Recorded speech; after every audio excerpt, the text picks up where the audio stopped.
दिल्ली चुनाव के नतीजों से पैदा हुई हलचल धीरे धीरे कम होने लगी है।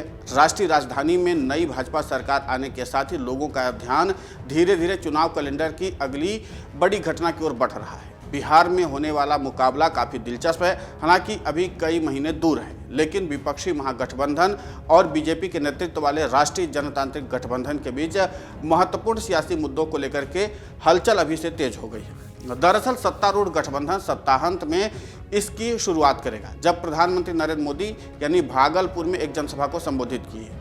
प्रधानमंत्री नरेंद्र मोदी ने पीएम किसान सम्मान निधि के तहत किसानों के लिए वित्तीय सहायता की एक और किस्त जारी करने और अन्य विकास परियोजनाओं का शुभारंभ किया। हालांकि सभी की निगाहें प्रधानमंत्री नरेंद्र मोदी के भाषण की राजनीतिक विषय वस्तु और उनके द्वारा निर्धारित किए जाने वाले लहजे पर रही। करीब 2 दशक पहले जब बिहार में एक और चुनाव की तैयारी चल रही थी, तब भाजपा नेता अटल बिहारी वाजपेयी ने एक रैली को संबोधित किया था। वे बिगड़ती कानून व्यवस्था की स्थिति पर सरकार विरोधी माहौल को पकड़ने में सफल रहे थे। उस चुनाव ने लालू यादव के शासन का अंत और तब से राष्ट्रीय जनता दल ने कोई चुनाव नहीं जीता और सत्ता में वापसी भी नहीं किया। हालांकि पिछले 2 दशकों में राष्ट्रीय स्तर पर राजनीतिक परिदृश्य बदल गया है और राज्य और केंद्र में एनडीए की सरकार सत्ता में है। सवाल उठ रहा है कि क्या इस बार के चुनाव से पहले पीएम मोदी लालू परिवार के खिलाफ अराजकता और जंगल राज वाला स्क्रिप्ट फिर से दोहराएंगे या कुछ अलग कहेंगे। फिर सीट बंटवारे का मुद्दा है। हालांकि ये तय करना अभी जल्दबाजी होगी कि कौन कितने निर्वाचन क्षेत्रों में और कहां चुनाव लड़ेगा, लेकिन एनडीए दलों ने जमीनी स्तर पर आकलन प्रक्रिया शुरू कर दी है। खबर यह है कि जेडीयू ने 125 सीटों की सूची तैयार की है जिन पर वो चुनाव लड़ना चाहती है, जिनमें से 20 सीटें वर्तमान में उसके सहयोगी भाजपा के पास है। वो भी सीटें जिस पर 5 साल पहले चुनाव लड़ा था। पिछली बार जेडीयू का स्ट्राइक रेट खराब रहा था। 115 सीटों पर चुनाव लड़ा और 43 पर जीत हासिल की, जिसका दोष वो चिराग पासवान की लोक जनशक्ति पार्टी पर लगाती है। हालांकि भाजपा अपनी मजबूत स्थिति से समझौता करने में सफल हो सकती है। राजद, जो पिछली बार सबसे बड़ी पार्टी थी और सत्ता में वापसी के बहुत करीब पहुंच गई थी, आरजेडी के लिए 2024 के लोकसभा चुनावों की निराशा के बाद अब लिटमस टेस्ट होगा। हालांकि वो सबसे अधिक वोट शेयर हासिल करने और एनडीए की सीटों की संख्या में 40 में से 31 तक लाने में सफल रही।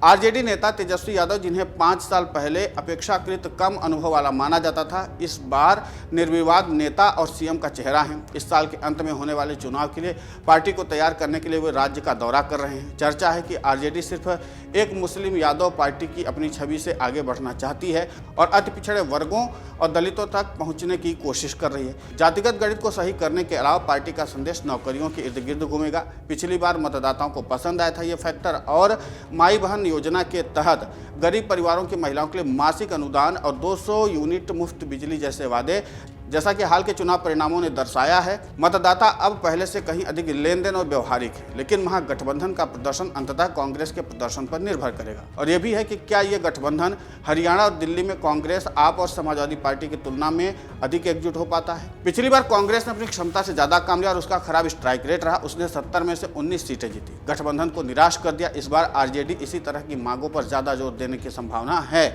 देश के दूसरे हिस्सों की तरह कांग्रेस में भी संगठनात्मक कमजोरियां हैं, लेकिन इन सब के बावजूद कांग्रेस इस बार बिहार के चुनाव को लेकर के काफी संजीदा दिख रही है। दरअसल कांग्रेस यहां पर अपने शीर्ष नेतृत्व को पहले से ही एक्टिव कर दी है।